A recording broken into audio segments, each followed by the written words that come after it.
guys, it's Bud Miller from Budcat, the creator of QLegal.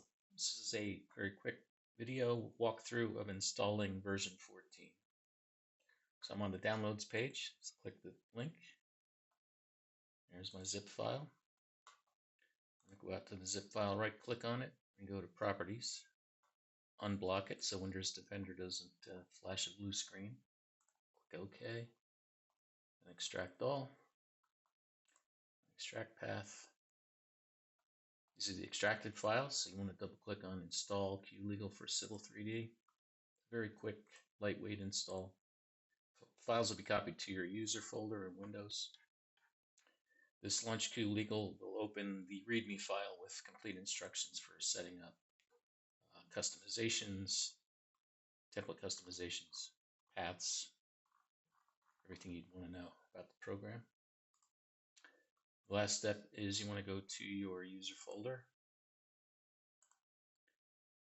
Users, this is me, app data, local, QLegal.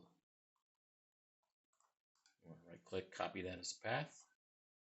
Go to Civil 3D, type options, go to the Files tab, support file, search path, add, paste. Take the quotes off that. Say OK. You can see that I've done this before. After that, all you have to do is type QLegal, launch the program. Macros, just as always, are on the add-ins menu. There's your paste, there's your preferences, your phrase library. That's all there is to it. Thanks for watching.